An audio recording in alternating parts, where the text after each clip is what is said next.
Hello, नमस्कार। I am I.N. Singh, homeopath. Today you will hear from me about causticum, very precious medicine, homeopathic medicine for your health. I will give you very detailed about causticum.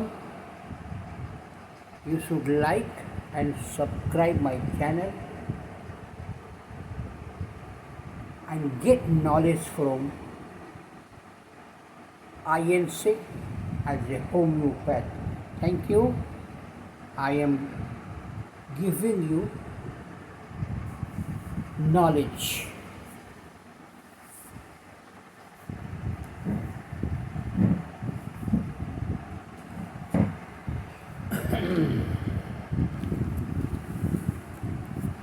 Causticum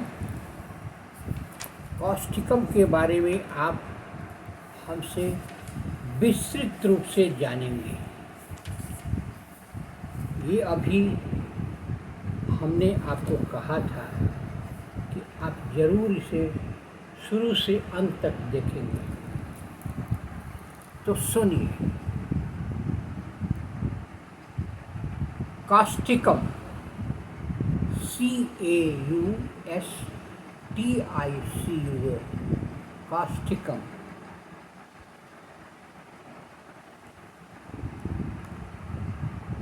primary introduction. जलाया हुआ पत्थर, caustic lime और biphosphate of potash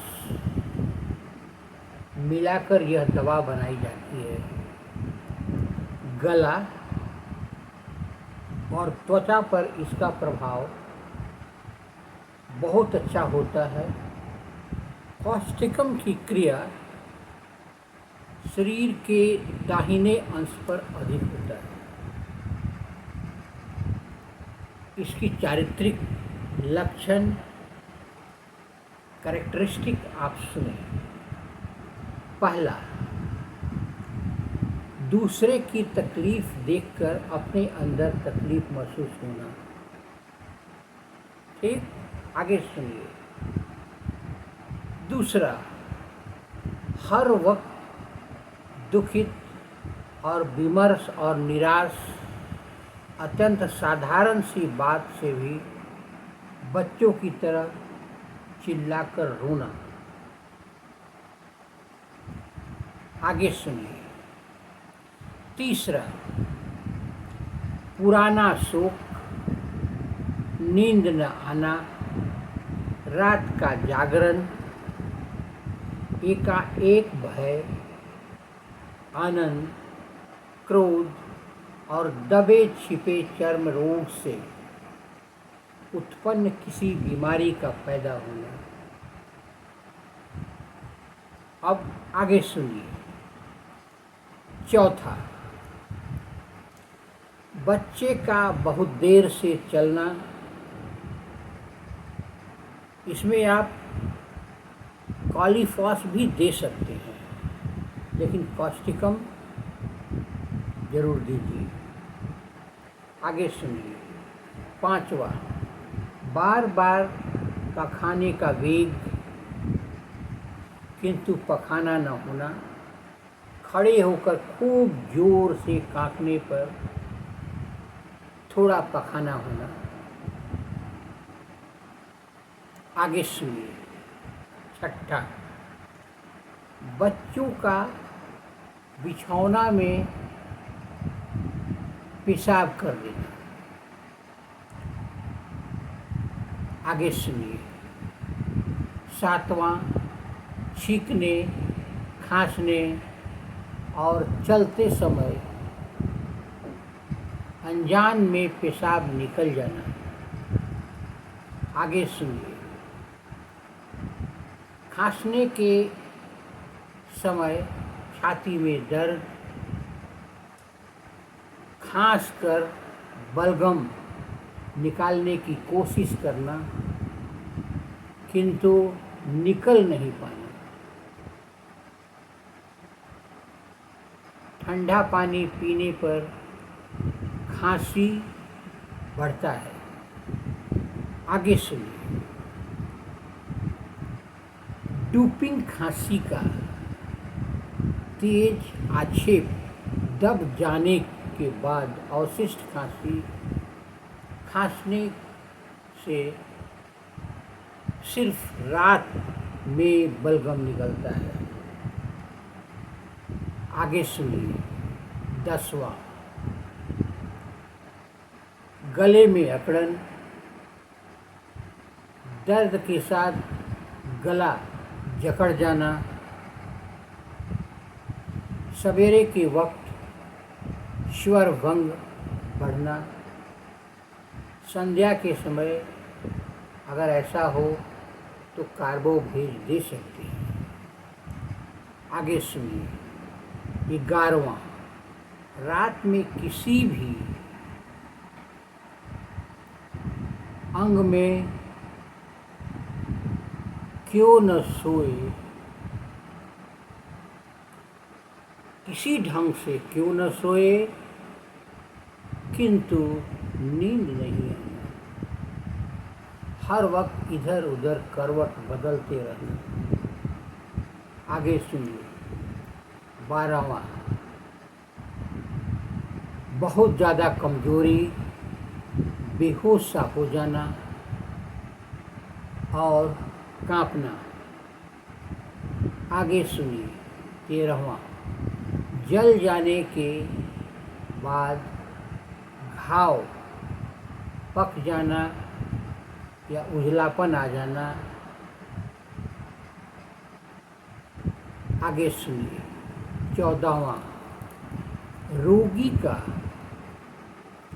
ऐसा कहना कि जल जाने के बाद तबीयत एक दिन के लिए भी अच्छी नहीं रही। 5वां, रजस्राव बहुत थोड़ा और बहुत देर से होना, रात में सोते ही स्राव बंद हो जाना। आगे सुनिए। 16वां, ज़्यादा सर्दी लगकर पक्षाघात, दाहिनी ओर पक्षाघात, पैरालिसिस, शरीर के भिन्न भिन्न स्थानों का पक्षाघात, टाइफाइड, डिप्थीरिया वगैरह बीमारियों में धीरे धीरे पक्षाघात होना। आगे सुनिए। 17वां, बात से कंडरा अकड़कर खींच जाना, अर्थात कॉन्ट्रैक्टेड टेंशन, अर्थात अकड़न जो हो जाता है उसे कहते हैं।